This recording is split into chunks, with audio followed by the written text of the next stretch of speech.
নমস্কাৰ বন্ধুসকল, আজি আপোনালোকক ক'বলৈ ওলাইছোঁ এজন বিখ্যাত গায়ক king of pop Michael Jackson. Michael জেকচনৰ কথা বহুত ধৰণে কথা কয়। মাইকেল জেকচনৰ জন্ম হৈছিলে আমেৰিকা চহৰত 29 আগষ্ট 1958 চনত মাইকেল জেকচনৰ জন্ম হৈছিলে। মাইকেল জেকচন সৰুৰ পৰা গানৰ প্ৰতি বহুত এটা ধাউতি আছিলে। যিয়ে নহওক, মাইকেল জেকচনৰ দেউতাকে এটা মিউজিক বেণ্ডত কাম কৰিছিলে, তাত তেওঁ গিটাৰ হিচাপে কাম কৰিছিল।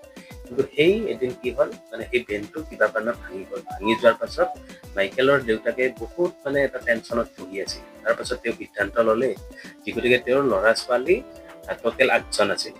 মাইকেল সৰু আছিল, মাইকেলৰ ওপৰত 3জন ককায়েক আৰু ভনীয়েক 4জন আছিল। টোটেল ইহঁত 8জন। এতিয়া কথাটো হ'ল কি, যেতিয়া সিহঁতৰ ফেমিলিৰ মাজতে সিহঁতৰ ভাই ককাকৰ মাজতে এটা মিউজিক বেণ্ড খুলি দিলে দেউতাকে, আৰু সিহঁতক কমপ্লিট টোটেলি সেইবিলাকত প্ৰেক্টিচ কৰালে। কোনোবাই গিটাৰ বজাইছে, কোনোবাই কেচিঅ' বজাইছে এনেকে। আৰু মাইকেল জেকচনে গান গোৱাত ভাল আছিল কাৰণে বাকী বিলাক ককায়েক বা ভনীয়েক গানত ভাল নহয়, সেইটো কাৰণে মাইকেল জেকচনক গান গাব দিছিলে। কিন্তু দেউতাকে তাক এটা কথা কৈছিলে যে তুই গতিকে গান গাবি, তই সন্মুখত আহিবি, তোক দেখিবলৈ ভাল নালাগে, তোৰ নাকটো বেয়া দেখি, তেনেকে তাক মাজে মাজে খঙত কিবা কিবি কৈ থাকে। দেউতাকৰ খং যে ধুনীয়া হলে বেছি ভাল হ'ল হয়, এনেকে কিছুমান কথা কৈ থাকে। মাইকেল জেকচনহঁতৰ বা ভাইহঁতৰ কি হয়, সেই টাইমত খেলিবলৈ মন যায়, বাহিৰত খেলপথাৰত যাব মন যায়, কিন্তু দেউতাকে সিহঁতক খেলিবও দিয়া নাছিল। কি এনি টাইম স্কুল গ'ল, স্কুলৰ পৰা আহি প্ৰেক্টিচ, বেলেগ একো নাই, খেল ধেমালি একো নাই, অকল গানৰ প্ৰেক্টিচ। তেনেকে কৰি সিহঁতে তেনেকে বহুতখিনিয়ে আগবাঢ়ি গ'ল। মাইকেল জেকচনে সৰুৰ পৰা ভাল গায়ক, 14 বছৰ বয়সৰ পৰা তাক মোটামুটি পপুলাৰ হৈ গৈছিল মাইকেল জেকচন। মাইকেলহঁতক যিটো বেণ্ড বনাই দিলে, সেই বেণ্ডটো সিহঁতৰ ভাই ককায়েকৰ মাজতে হৈছিল তো, সেইটোৰ কাৰণে এইটো জেকচন ব্ৰাদাৰ বেণ্ড বুলি বেণ্ডটোৰ নামকৰণ কৰিছিলে। আৰু মাইকেল জেকচনে কিন্তু এটা সদায় আইনাত চাই আছিলে কি যে নাকটো কেনেকে ধুনীয়া কৰিব, মানুহজন কেনেকে ধুনীয়া হ'ব, এইবিলাক কিন্তু গানৰ মাজতে কিন্তু মাইকেল জেকচনে এইবিলাক ভাবি আছিল। 1982 চনত মাইকেল জেকচনৰ এটা একেবাৰে হিট গান, ইমান হিট হৈছিল গানটো, সেইটো MTVয়ে বজাবলৈ বাধ্য হৈছিল। আৰু মাইকেল জেকচনৰ গানটো MTVয়ে যেতিয়া বজোৱাৰ পাছত MTVৰ ফালৰ পৰা কৈছিল যে আমাৰ চেনেলত প্ৰথমবাৰৰ বাবে কলা মানুহৰ গান বজাবলৈ লৈছো। আগতে সেইটো বেণ্ডত কি কৰিছিলে, চেনেলটোত MTV চেনেলত কলা মানুহৰ গান কোনো ধৰণৰ গান তাত প্ৰচাৰ কৰা হোৱা নাছিলে। তাৰপিছত এনেকুৱা কথা শুনাৰ পিছত মাইকেল জেকচনৰ মনটো আৰু বেছি তাৰে মোৰ চাৰিওফালে নেগলেঞ্চি হৈছিল, মই দেখিবলৈ উচিত বা মই কলা, সেইটো কাৰণে এটা মনতে খুব বেয়া লাগি আছিল। তাৰপাছত কি হ'ল, সেই সময়তে কি হ'ল, মাইকেল জেকচনে গান গাই থাকোতে ষ্টেজত এদিন কিবা হঠাতে পৰি গ'ল। আৰু পৰাৰ পাছত তাৰ নাকটো ভাঙি গ'ল। ভাঙি যোৱাৰ পাছত তাৰপিছত কি কৰিলে, যে যেতিয়া ডক্টৰৰ তাত গ'ল, তেতিয়া মাইকেল জেকচনে নাকটো চাৰ্জাৰী কৰি ধুনীয়া বনাই ল'লে। মোক এটা ধুনীয়া নাক লাগে, এইটো চাৰ্জাৰী কৰি। তেনেকে মাইকেল জেকচনৰ প্ৰথম চাৰ্জাৰী তেনেকে হৈছিল। তাৰ পাছত কি হ'ল, তেনেকে থকাৰ পাছত এদিন কি হ'ল, আৰু মাইকেল জেকচনে কোকা-কোলাৰ এটা এডভাৰটাইজ দিছিলে।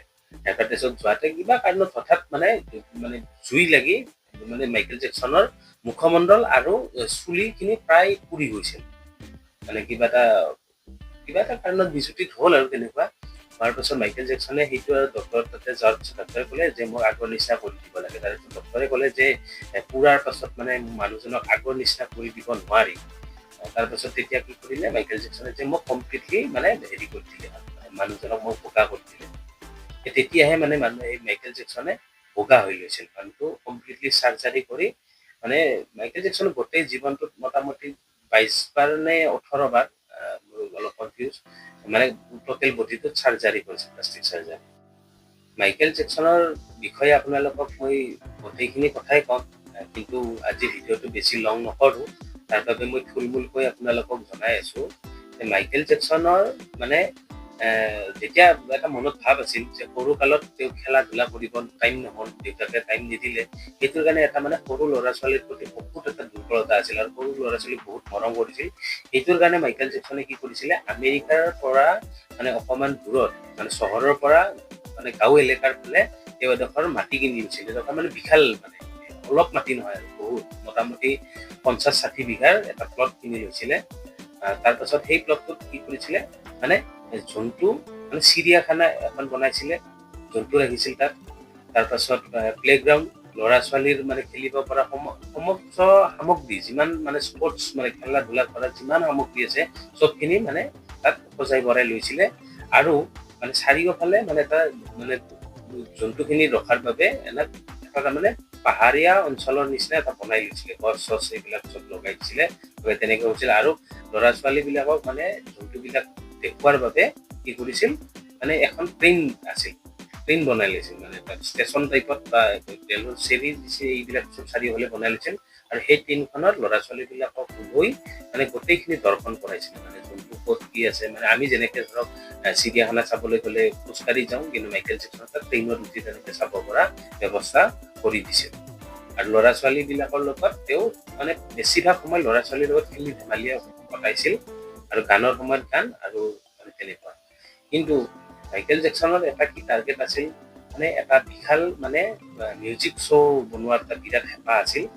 সেইটোৰ কাৰণে তেওঁ কি কৰিলে, যে এটা মিউজিক শ্বৰ মানে হেৰি কৰিলে, মানে আয়োজন কৰিলে। মাইকেল জেকচনে যিটো লাইভ শ্ব' আয়োজন কৰিছিল 2009 চনত, সেইটো শ্বৰ কাৰণে মাইকেল জেকচনৰ বহুত মানে টেনচন হৈ আছিলে, আৰু মানে ভালকৈ মানুহজনে শুব পৰা নাছিল। আৰু এইফালে অধিক চাৰ্জাৰী কৰাৰ কাৰণে মানে মাইকেল জেকচনে অধিক ঔষধ, অধিক ইনজেকশ্যন ব্যৱহাৰ কৰিব লগা হৈছিল। আৰু এইটোৰ কাৰণে তেওঁৰ মানে ডক্তৰ এনি টাইম আছিলে লগত, মানে কেতিয়া কি হয়, মানে হঠাতে তেওঁৰ গা বেয়া হৈ যোৱা আছিল। সেইটো কাৰণে ডক্তৰ এনি টাইম তেখেতৰ লগত লাগি আছিল, আৰু বহুত ধৰণৰ কিবা কিবিৰ বাবে তেওঁ ডক্তৰ ৰাখিছিল। এইখিনি কথা মই পিছত এটা ভিডিঅ' বনালে মই তাত কম কথাখিনি। যিটো মিউজিকেল লাইভ শ্ব' আয়োজন কৰিছিল, সেইটো লাইভ শ্ব'ৰ নাম আছিল দিছ ইজ ইট বুলি আছিল শ্ব'টোৰ নাম।